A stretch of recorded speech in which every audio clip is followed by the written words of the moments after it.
Hello welcome back to my YouTube channel. ಎಲ್ಲರೂ ಹೇಗಿದ್ದೀರಾ? I hope ಚೆನ್ನಾಗಿದ್ದೀರಾ ಅಂತ ಅನ್ಕೋತೀನಿ. ನಾನು ಕೂಡ ಸೂಪರ್ ಆಗಿದ್ದೀನಿ. ಮತ್ತು ಯಾರೆಲ್ಲ ನನ್ನ ಯೂಟ್ಯೂಬ್ ಚಾನಲ್ನ ನೋಡ್ತಾ ಇದ್ದೀರಾ, ದಯವಿಟ್ಟು ಪ್ಲೀಸ್ ಬೇಗ ಬೇಗ ಸಬ್ಸ್ಕ್ರೈಬ್ ಆಗಿ, ಹಾಗೆ ಈ ವಿಡಿಯೋ ಇಷ್ಟ ಆದರೆ ಒಂದು ಲೈಕ್ನ ಮಾಡಿ. ಮತ್ತು ಇವತ್ತಿನ ರೆಸಿಪಿ ಬಂದು ಮಾವಿನಕಾಯಿ ಉಪ್ಪಿನಕಾಯಿ. ಈ ಸೀಸನಲ್ಲಿ ಮಾವಿನಕಾಯಿ ಉಪ್ಪಿನಕಾಯಿ ಮಾಡಲಿಲ್ಲ ಅಂದರೆ ಎಷ್ಟು ಚೆನ್ನಾಗಿರುತ್ತೆ ಅಲ್ವಾ?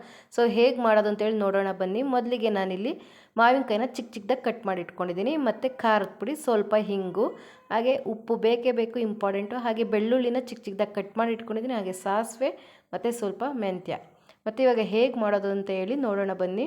ನಾನಿಲ್ಲಿ ಒಂದು ಬಾಣಲಿನ ಇಟ್ಕೊಂಡು, ಬಾಣಲಿ ಬಿಸಿ ಆದಮೇಲೆ ಹಾಗೆ ಸ್ವಲ್ಪ ಮೆಂತ್ಯ ಹಾಗೆ ಸಾಸಿವೆನ ಹಾಕಿ ಸ್ವಲ್ಪ ಡ್ರೈ ರೋಸ್ಟನ್ನ ಮಾಡ್ಕೊತಾ ಇದ್ದೀನಿ.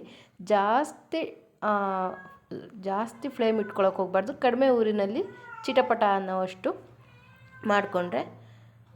ಮತ್ತು ಇವಾಗ ಇದನ್ನು ಫುಲ್ಲು ಪುಡಿ ಚೆನ್ನಾಗಿ ಫುಲ್ಲು ಸಾಫ್ಟ್ ಆಗೋವರೆಗೂ ಪುಡಿನ ಮಾಡ್ಕೋಬೇಕು. ಇಲ್ಲ ಅಂತ ಅಂದರೆ ಮೆಂತ್ಯ ಹಂಗೆ ಸಾಸಿವೆ ನಾವು ಉಪ್ಪಿನಕಾಯಿ ತಿನ್ನಬೇಕಾದ್ರೆ ಬಾಯಲ್ಲಿ ಸಿಕ್ಕಿದ್ರೆ ಕಹಿ ಬಂದುಬಿಡುತ್ತೆ. ಸೊ ಹಾಗಾಗಿ ಸಾಫ್ಟಾಗಿ ಪುಡಿ ಮಾಡ್ಕೊಳ್ಳಿ. ಮತ್ತು ಇವಾಗ ಒಂದು ದೊಡ್ಡದ ಪಾತ್ರೆನ ಇಟ್ಕೊಳ್ಳಿ, ಅದು ಮಿಕ್ಸ್ ಮಾಡಬೇಕಲ್ವ. ಸೊ ಹಾಗಾಗಿ ಮಾವಿನಕಾಯಿನ ಹಾಕಿ, ಅದಾದಮೇಲೆ ಖಾರದ ಪುಡಿ, ಉಪ್ಪು ಮತ್ತು ಹಿಂಗು ಹಾಗೆ ಬೆಳ್ಳುಳ್ಳಿನ ಚಿಕ್ಕ ಚಿಕ್ಕದಾಗಿ ಕಟ್ ಮಾಡಿ ಹಾಕ್ಕೊಂಡಿದ್ದೀನಿ. ಮತ್ತು ನಾವು ಪೌಡರ್ ಮಾಡಿ ಇಟ್ಕೊಂಡಿದ್ದೀವಲ್ವ, ಸೊ ಅದನ್ನು ಹಾಕ್ಕೊಂಡು ಚೆನ್ನಾಗಿ ಡ್ರೈ ಮಿಕ್ಸ್ನ ಮಾಡ್ಕೋಬೇಕು.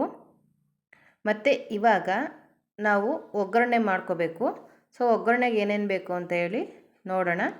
ನಾನಿಲ್ಲಿ ಒಂದು ಬಾಣಲೆನ ಇಟ್ಕೊಂಡು, ಬಾಣಲಿ ಬಿಸಿ ಆದಮೇಲೆ ಆಯಿಲ್ನ ಹಾಕ್ಕೋತಿದ್ದೀನಿ. ಮತ್ತು ಆಯಿಲ್ಗೆ ಸಾಸಿವೆ, ಕರಿಬೇವಿನ ಎಲೆ, ಹಾಗೆ ಜಜ್ಜಿಟ್ಕೊಂಡಿರೋಂಥ ಒಂದು 3 ಪೀಸ್ ಬೆಳ್ಳುಳ್ಳಿ, ಹಾಗೆ ಸ್ವಲ್ಪ ಅರಿಶಿನ ಹಾಕಿ ನಾನು ಫ್ರೈ ಮಾಡ್ಕೊಂಡಿದ್ದೀನಿ. ಮತ್ತು ಫ್ರೈ ಮಾಡ್ಕೊಂಡಿರೋ ಅಂಥದ್ದನ್ನು ನಾವು ಡ್ರೈ ಮಿಕ್ಸ್ ಮಾಡ್ಕೊಂಡಿರೋದಕ್ಕೆ ಹಾಕಿ ಒಂದು ಸಲ ಚೆನ್ನಾಗಿ ಮಿಕ್ಸ್ ಕೊಟ್ಟು, ತುಂಬ ದಿನ ಒಂದು 6 ತಿಂಗಳು ಮಟ್ಟಿಗೆಲ್ಲ ಮಡಿಕೋಬೋದು.